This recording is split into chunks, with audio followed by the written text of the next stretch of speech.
മോദിയോട് കളിച്ച് ട്രൂഡോയ്ക്ക് അങ്ങ് കാനഡയിൽ കിട്ടിയത് എട്ടിന്റെ പണിയാണ്. ഇങ്ങനെ പോയാൽ മിക്കവാറും കാനഡ ഒരു ഖലിസ്ഥാൻ രാഷ്ട്രമാകും എന്ന് തന്നെയാണ് മനസ്സിലാക്കാനാകുന്നത്. പോരാത്തതിന് ട്രംപിന്റെ വരവിന് മുമ്പേ തന്നെ ട്രൂഡോയുടെ കസര തെറിക്കുവാനുള്ള സാധ്യതകളും മുന്നിൽ കാണുന്നുണ്ട്. നമുക്ക് പരിശോധിക്കാം എന്താണ് കാനഡയിൽ സംഭവിക്കുന്നത്. സർക്കാർ പ്രതിസന്ധിക്കിടെ മന്ത്രിസഭയിൽ മാറ്റവുമായി കാനഡ പ്രസിഡന്റ് ജസ്റ്റിൻ ട്രൂഡോ. കഴിഞ്ഞ ദിവസം നടന്ന മന്ത്രിസഭ അഴിച്ചുപണിയിൽ സഭയിലെ 1/3 അംഗങ്ങളെയും മാറ്റി. പകരം പുതിയ 8 മന്ത്രിമാരെ നിയമിച്ചു. വീണ്ടും തിരഞ്ഞെടുപ്പിൽ മത്സരിക്കില്ലെന്ന് സൂചന നൽകിയവരെയാണ് മാറ്റിയത്. ഒന്നിലധികം വകുപ്പുകൾ വഹിച്ചിരുന്നവർക്ക് ചുമതലാഭാരം കുറയ്ക്കുന്നതിന്റെ ഭാഗമായിട്ടാണ് ഈ നീക്കം. പുതിയ മന്ത്രിമാർക്കുള്ള ചുമതലാ കൈമാറ്റം പൂർത്തിയായതായി ജസ്റ്റിൻ ട്രൂഡോ വ്യക്തമാക്കുകയും ചെയ്തു. സ്വന്തം പാർട്ടിയിലടക്കം രാജി ആവശ്യം ശക്തമാകുന്നതിനിടെ മന്ത്രിസഭയിൽ അഴിച്ചുപണി നടത്തി പ്രതിസന്ധി മറികടക്കാനാണ് ട്രൂഡോ ഇങ്ങനെ ആഞ്ഞു ശ്രമിക്കുന്നത്. എന്തായാലും മാസങ്ങൾ നീണ്ട രാഷ്ട്രീയ അസ്ഥിരതയ്ക്കിടയിലും അധികാരത്തിൽ മുറുക്കെ പിടിച്ച കനേഡിയൻ പ്രധാനമന്ത്രി ഇപ്പോൾ തന്റെ കാലാവധിയുടെ അവസാനം എന്ന ഭീകരത മുന്നിൽ കാണുന്നതായി നമുക്ക് തോന്നാം. 2025 ഒക്ടോബറിൽ നടക്കാനിരിക്കുന്ന അടുത്ത ഫെഡറൽ തിരഞ്ഞെടുപ്പിന് ഏകദേശം 9 മാസം മാത്രം ബാക്കിയായി നിൽക്കെ ട്രൂഡോയുടെ വിദ്വേഷമാണ് കാനഡയിൽ മുഴുവൻ നമുക്ക് കാണാനാകുന്നത്. വർഷങ്ങളോളം നീണ്ട ട്രൂഡോയുടെ അതിജീവന തന്ത്രങ്ങൾ നിലവിൽ മുഴച്ചു നിൽക്കുന്ന കടുത്ത എതിർപ്പിനെ മറികടക്കുക എന്നത് അദ്ദേഹത്തിന്റെ കഴിവിനെ മാത്രം ആശ്രയിച്ചിരിക്കുന്നു. അദ്ദേഹത്തിന്റെ സഖ്യകക്ഷികളുടെ പിന്തുണ അവസാന പ്രതിരോധ നിരയായി വർദ്ധിക്കുകയും ചെയ്യുന്നു. എന്നിരുന്നാലും ഈ പിന്തുണ പോലും ഇപ്പോൾ അവശേഷിക്കുന്നില്ല. അതെ, ട്രൂഡോയെ പിന്തുണയ്ക്കാൻ നിലവിൽ ആരുമില്ല. സ്വന്തം പക്ഷം പോലും കൂടെയില്ല. എന്താണ് അതിന് വഴിതെളിച്ചത്? ട്രൂഡോ സർക്കാരിനെ പിഴച്ചത് എവിടെയാണ്? നമുക്ക് പരിശോധിക്കാം. അതായത്, ഒന്നാമതായിട്ട് കഴിഞ്ഞ 2 വർഷമായി ട്രൂഡോ ഗവൺമെന്റ് സമ്പദ് വ്യവസ്ഥയെ മോശമായിട്ടാണ് കൈകാര്യം ചെയ്യുന്നത്. കാനഡയിൽ നിലവിൽ നടക്കുന്ന GST അവധിയും പുറത്തു പോകാൻ ഉദ്ദേശിക്കുന്ന കണക്കില്ലാത്തത്ര ചെക്കുകളും ഒക്കെ ഇവിടെ വൻ വിഷയമാണ്. ഈ GST അവധി എന്നതുകൊണ്ട് അർത്ഥമാക്കുന്നത് എന്താണെന്നാൽ അടുത്ത 2 മാസത്തിനുള്ളിൽ ആളുകൾക്ക് ചില ആവശ്യ സാധനങ്ങൾ പോലുള്ള പലചരക്ക് സാധനങ്ങളും മറ്റ് ഇനങ്ങളും വാങ്ങുന്നതിന് ചരക്ക് സേവന നികുതി നൽകില്ല എന്നാണ്. നികുതി ഇളവ് ഫെഡറൽ ഗവൺമെന്റിന് $1.46 ബില്യൺ, ഹാർമണൈസ്ഡ് സെയിൽസ് ടാക്സ് ഉള്ള പ്രവിശ്യകൾക്കാകട്ടെ $1.26 ബില്യൺ എന്നിവ ചിലവാകും. ഡിസംബർ 14 ആരംഭിച്ച GST അവധി 2025 ഫെബ്രുവരി 15 വരെയാണ് നീണ്ടു നിൽക്കുക. GST അല്ലെങ്കിൽ HST എന്നിവയ്ക്ക് ക്ലെയിം പ്രക്രിയകൾ ഒന്നും തന്നെയില്ല. കാരണം വിതരണ ശൃംഖലയുടെ മുകൾ ഭാഗത്തേക്ക് വരുന്നതിനാൽ ഷോപ്പർമാരിൽ നിന്ന് നികുതി ഈടാക്കില്ല. എന്നിരുന്നാലും പല രാഷ്ട്രീയ വ്യാഖ്യാതാക്കളും ഈ നടപടിയെ ജനകീയവാദികളായി കാണുന്നില്ല. പകരം പണപ്പെരുപ്പവും ചിലവേറിയ ഭവനങ്ങളും അവരുടെ പ്രതിമാസ ബജറ്റ് നീട്ടുമ്പോൾ അവരുടെ സാമ്പത്തിക ബുദ്ധിമുട്ടുകൾ സർക്കാർ മനസ്സിലാക്കുന്നു എന്ന സന്ദേശം ജനങ്ങളിലേക്ക് എത്തിക്കാൻ ലക്ഷ്യമിട്ടുള്ള അവശ്യ രാഷ്ട്രീയ ലക്ഷ്യമായി അവയെ വിശേഷിപ്പിക്കുകയാണ്. ഇതിനു പുറമെ സമയബന്ധിതമായ തീരുമാനത്തിൽ കനേഡിയൻ പ്രധാനമന്ത്രി ജസ്റ്റിൻ ട്രൂഡോ ക്രിസ്റ്റിയ ഫ്രീലാൻഡിനെ അവരുടെ ധനകാര്യ മന്ത്രിസ്ഥാനത്ത് നിന്ന് മാറ്റാനുള്ള നീക്കം നടത്തിയതും സ്വന്തം സർക്കാരിന് കൂടുതൽ പ്രശ്നങ്ങളെയാണ് വിളിച്ചു വരുത്തിയത്.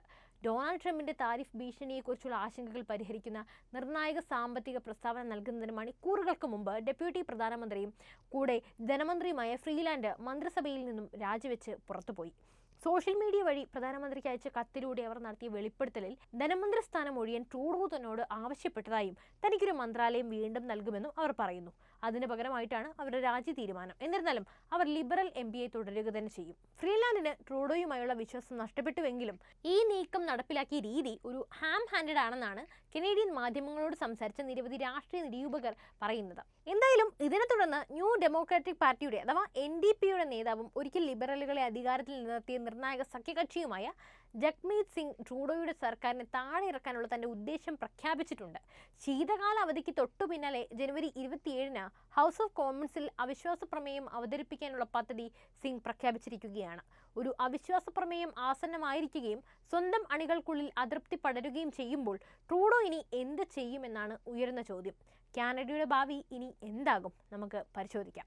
ന്യൂ ഡെമോക്രാറ്റിക് പാർട്ടി ഈ വർഷം ആദ്യം പിന്തുണ പിൻവലിച്ചത് മുതൽ ട്രൂഡോയുടെ ന്യൂനപക്ഷ സർക്കാർ അതിജീവന പാതയിലാണ്. NDP നേതാവ് ജഗ്മീത് സിംഗ് അവിശ്വാസ പ്രമേയം പ്രഖ്യാപിച്ചതോടെ ലിബറലുകൾ മറ്റൊരവസരം അർഹിക്കുന്നില്ല എന്ന് പ്രഖ്യാപിച്ചതോടെ സ്ഥിതി കൂടുതൽ വഷളാവുന്നു. ലിബറൽ പാർട്ടിയെ ആര് നയിച്ചാലും ഈ സർക്കാരിന്റെ സമയം കഴിഞ്ഞു. സിംഗ് എക്സിലൊരു പോസ്റ്റിൽ കുറിച്ചത് ഇങ്ങനെയാണ്: ഒരു പ്രധാനമന്ത്രി എന്ന നിലയിൽ ജസ്റ്റിൻ ട്രൂഡോ പരാജയപ്പെട്ടിരിക്കുന്നു. ജനങ്ങൾക്ക് വേണ്ടി പ്രവർത്തിക്കുക, ശക്തർക്ക് വേണ്ടിയല്ല. ഈ സർക്കാരിനെ താഴെയിറക്കാൻ NDP വോട്ട് ചെയ്യും. കനേഡിയന്മാർക്ക് അവർക്ക് വേണ്ടി പ്രവർത്തിക്കുന്ന ഒരു സർക്കാരിന് വോട്ട് ചെയ്യാൻ അവസരം നൽകും, അദ്ദേഹം പറഞ്ഞു. പ്രധാന പ്രതിപക്ഷ പാർട്ടികളായ കൺസർവേറ്റീവുകളും ബ്ലോക്ക് ക്യൂബേക്കോയ്സും പ്രമേയത്തെ പിന്തുണയ്ക്കുമെന്ന് പ്രതിജ്ഞയെടുത്തു. ട്രൂഡോയ്ക്ക് അതിജീവനത്തിനുള്ള സാധ്യതയില്ല. ട്രൂഡോയുടെ ദീർഘകാല വിമർശകനായ കൺസർവേറ്റീവ് നേതാവായ പിയറി പോയിലിവ്രെ മുമ്പ് സിംഗിനെ പ്രവർത്തിക്കാൻ വെല്ലുവിളിച്ചിരുന്നു. NDPയുടെ നീക്കം സർക്കാരിനുള്ള അവസാന പ്രഹരമായി കണക്കാക്കപ്പെടുന്നു. തങ്ങളുടെ ഗവൺമെന്റിനെ നിലംപരിശാക്കുന്ന ഒരു കോമാളി പ്രദർശനം നടത്താൻ ഞങ്ങൾക്ക് കഴിയുകയുമില്ല. ജസ്റ്റിൻ ട്രൂഡോയ്ക്ക് പാർലമെന്റിന്റെ വിശ്വാസമില്ലെന്ന് വ്യക്തവുമാണ്. കൺസർവേറ്റീവ് നേതാവ് പിയറി പോലീവ്രെ മാധ്യമപ്രവർത്തകരോട് പറഞ്ഞത് ഇപ്രകാരമാണ്: കഴിഞ്ഞ 18 മാസത്തെ ഒരു നിര വോട്ടെടുപ്പ് കാണിക്കുന്നത് ഉയർന്ന വിലയിലും പാർപ്പിട പ്രതിസന്ധിയിലും വോട്ടർമാരുടെ ക്ഷീണവും രോഷവും അനുഭവിക്കുന്ന ലിബറലുകളെക്കുറിച്ചാണ്. ഔദ്യോഗിക പ്രതിപക്ഷ വലതുപക്ഷ കൺസർവേറ്റീവുകളോട് മോശമായി പരാജയപ്പെടുമെന്ന് കാണിക്കുകയും ചെയ്യുന്നു. ഈ ആഴ്ച ട്രൂഡോയുടെ ധനമന്ത്രി ക്രിസ്റ്റ്യ ഫ്രീലാൻഡിന്റെ ഞെട്ടിക്കുന്ന രാജിയും തുടർന്ന് വർദ്ധിച്ചു വരുന്ന ആഭ്യന്തര വിയോജിപ്പുകളെയൊക്കെ ശമിപ്പിക്കുന്നതിൽ പരാജയപ്പെട്ടിരിക്കുകയായിരുന്നു ട്രൂഡോ സർക്കാർ. അതിനിടയ്ക്കാണ് ഇപ്പോൾ ഒരു മന്ത്രിസഭാ പുനഃസംഘടനയും കൂടി. എരുതിയിൽ പെട്രോൾ കോരി ഒഴിക്കുക എന്നൊരു പ്രതീതിയാണ് ഇതിലൂടെ സംഭവിച്ചിരിക്കുന്നത്. നിലവിൽ റോബ് ഒലിഫന്റിനെ പോലെയുള്ള മുതിർന്ന വ്യക്തികൾ ഉൾപ്പെടെ 20ഓളം ലിബറൽ MP-മാർ ട്രൂഡോ രാജിവെക്കണമെന്ന് ആവശ്യപ്പെട്ടിട്ടുണ്ട്. ചിലരാകട്ടെ അദ്ദേഹത്തിന്റെ നേതൃത്വത്തിൽ അടുത്ത തിരഞ്ഞെടുപ്പിൽ മത്സരിക്കില്ലെന്ന് തുറന്ന് പറഞ്ഞിട്ട് പോലുമുണ്ട്. സ്വന്തം പാർട്ടിക്കുള്ളിൽ നിന്നുള്ള എതിർപ്പും പരമ്പരാഗത ലിബറൽ ശക്തി കേന്ദ്രങ്ങളിൽ നിന്നുള്ള ഞെട്ടിക്കുന്ന ഉപതെരഞ്ഞെടുപ്പ് പരാജയങ്ങൾ ഉണ്ടായിട്ടും പ്രധാനമന്ത്രി ജസ്റ്റിൻ ട്രൂഡോ ധിക്കാരം തുടരുക തന്നെയാണ്. ഇത് തന്നെയാണ് നമുക്ക് മനസ്സിലാക്കാനാകുന്നത്. അപ്പോൾ ഇനി നമുക്ക് കാനഡയിൽ ഇനി എന്തൊക്കെയാണ് സംഭവിക്കാൻ പോകുന്നത് എന്നുകൂടി മനസ്സിലാക്കാം. ട്രൂഡോ സ്ഥാനമൊഴിഞ്ഞാൽ ഒരു പ്രത്യേക നേതൃത്വ കൺവെൻഷനായി തയ്യാറെടുക്കുമ്പോൾ ലിബറൽ പാർട്ടി ഒരു ഇടക്കാല നേതാവിനെ പ്രധാനമന്ത്രിയായി നിയമിക്കും. എന്നിരുന്നാലും അത്തരം കൺവെൻഷനുകൾ സംഘടിപ്പിക്കുന്നതിന് സാധാരണയായി മാസങ്ങളെടുക്കും. ഇത് പാർട്ടിക്ക് കാര്യമായ വെല്ലുവിളി ഉയർത്തുന്നു.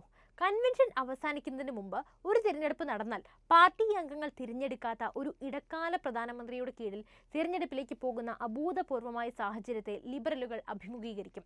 ഒരു ചെറിയ കൺവെൻഷൻ ഉപയോഗിച്ച് പ്രക്രിയ വേഗത്തിലാക്കാൻ പാർട്ടിക്ക് ശ്രമിക്കാമെങ്കിലും ത്വരിതപ്പെടുത്തിയ സമയക്രമം തങ്ങളുടെ പ്രചാരണങ്ങൾക്ക് അന്യായമായി ദോഷകരമാണെന്ന് കണ്ടേക്കാവുന്ന സ്ഥാനാർത്ഥികളിൽ നിന്ന് ഇത് തിരിച്ചടിക്ക് കാരണമായേക്കാം. പാർലമെന്ററി കോക്കസ് പാർട്ടി നേതാക്കളെ തിരഞ്ഞെടുക്കുകയും വേഗത്തിൽ നീക്കം ചെയ്യുകയും ചെയ്യുന്ന ബ്രിട്ടനിൽ നിന്ന് വളരെ വ്യത്യസ്തമായ തരത്തിലുള്ള അംഗങ്ങളുടെ പ്രത്യേക കൺവെൻഷനാണ് ലിബറൽ നേതാവിനെ കാനഡയിൽ തിരഞ്ഞെടുക്കുന്നത്. അതിനാൽ ട്രൂഡോ തുടരാൻ ആഗ്രഹിക്കുന്നുവെങ്കിൽ അദ്ദേഹത്തെ നീക്കം ചെയ്യാൻ ഔപചാരിക പാർട്ടി സംവിധാനങ്ങളൊന്നും തന്നെ രാജ്യത്തില്ല. അദ്ദേഹത്തിന്റെ സ്വന്തം മന്ത്രിസഭയിലെ അംഗങ്ങളും ധാരാളം നിയമസഭാംഗങ്ങളും അദ്ദേഹത്തെ പോകാനായി പറഞ്ഞാൽ തന്നെ തന്റെ നിലപാട് അംഗീകരിക്കാനാകില്ലെന്ന് അദ്ദേഹത്തിന് നിഗമനം പറയാം. കാനഡയിൽ തിരഞ്ഞെടുക്കപ്പെട്ട ഹൗസ് ഓഫ് കോമൺസിന്റെ വിശ്വാസമുണ്ടെന്ന് സർക്കാരുകൾ തെളിയിക്കേണ്ട ആവശ്യമുണ്ട്. അതുപോലെ തന്നെ ബജറ്റുകളിലും മറ്റ് ചെലവ് നടപടികളിലും വോട്ടുകളിലൂടെയാണ് ആത്മവിശ്വാസം സാധാരണയായി പരീക്ഷിക്കപ്പെടുന്നത്. അത്തരമൊരു നീക്കത്തിലൂടെ സർക്കാർ വീണാൽ അങ്ങനെയാണെങ്കിൽ മാത്രം അത് അംഗീകരിക്കപ്പെടും. ഇതുടൻ തന്നെ ഒരു തിരഞ്ഞെടുപ്പ് പ്രചാരണത്തിന് തുടക്കമിടുകയും ചെയ്യും. മാത്രമല്ല, ഓരോ പാർലമെന്റ് സമ്മേളനത്തിലും പ്രതിപക്ഷ പാർട്ടികൾക്ക് അവിശ്വാസം ഉൾപ്പെടെ വിവിധ വിഷയങ്ങളിൽ പ്രമേയങ്ങൾ അവതരിപ്പിക്കാൻ നിശ്ചിത ദിവസങ്ങൾ ഉൾപ്പെടുത്തിയിട്ടുമുണ്ട്. ഈ പ്രതിപക്ഷ ദിനങ്ങൾ സഭയുടെ പിന്തുണ നിലനിർത്താനുള്ള സർക്കാരിന്റെ കഴിവ് പരിശോധിക്കുന്നതിനുള്ള മറ്റൊരു വഴി കൂടി നൽകുന്നു. കാനഡയിലെ ആത്യന്തിക ഭരണഘടനാപരമായ അധികാരമുള്ളത് രാഷ്ട്രത്തലവനായ ചാൾസ് രാജാവിന്റെ വ്യക്തിപരമായ പ്രതിനിധിയായ ഗവർണർ ജനറൽ മേരി സൈമണിനാണ്.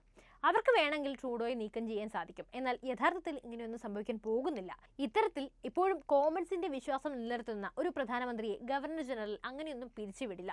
അതുപോലെ തന്നെ ട്രൂഡോയുടെ ഭാവി ഇനി എന്താകുമെന്ന ചോദ്യം സ്വാഭാവികവുമാണ്. അതിനുള്ള ഉത്തരം ഒന്നേയുള്ളൂ: ട്രൂഡോയ്ക്ക് പാർലമെന്റ് പ്രോറോഗ് ചെയ്യാൻ സാധിക്കും. അതായത് നിശ്ചിത കാലത്തേക്ക് കൂടി നീക്കി വെക്കാൻ സാധിക്കും. അത് നിലവിലെ സെഷൻ ഔപചാരികമായി അവസാനിപ്പിക്കുകയും അദ്ദേഹത്തിന് കുറച്ചുകൂടി ആത്മവിശ്വാസം നൽകുകയും ചെയ്യും. ഈ സാഹചര്യത്തിൽ സഭയുടെ മടങ്ങിവരവ് ആഴ്ചകളോളം വൈകും. ഇത് രാജ്യത്തെ എങ്ങനെ നയിക്കാൻ പദ്ധതിയിടുന്നു എന്നതിനുള്ള ഒരു പുതിയ പദ്ധതി അവതരിപ്പിക്കാൻ സർക്കാരിനെ അനുവദിക്കും. എന്നാൽ അതേസമയം അവിശ്വാസ പ്രമേയത്തിന് കാലതാമസം വരുന്നതിന് ഇത് പ്രയോജനം ചെയ്യുമെങ്കിലും ഇത് ലിബറൽ നിയമനിർമ്മാതാക്കളെ കൂടുതൽ പ്രകോപിപ്പിക്കുകയാണ് ചെയ്യുക. പ്രത്യേകിച്ചും ട്രൂഡോ ഇപ്പോഴും പ്രധാനമന്ത്രിയായി തന്നെ തുടരുകയാണെങ്കിൽ. അപ്പോൾ ഈ വിഷയത്തിൽ നിങ്ങളുടെ അഭിപ്രായങ്ങൾ എന്തായാലും കമൻറ്റിൽ കുറിക്കൂ. അതോടൊപ്പം ഈ അറിവുകൾ എല്ലാവരിലേക്കും എത്താനായി വീഡിയോ ഒന്ന് ലൈക്ക് ചെയ്യാനും ഷെയർ ചെയ്യാനും ശ്രദ്ധിക്കുമല്ലോ.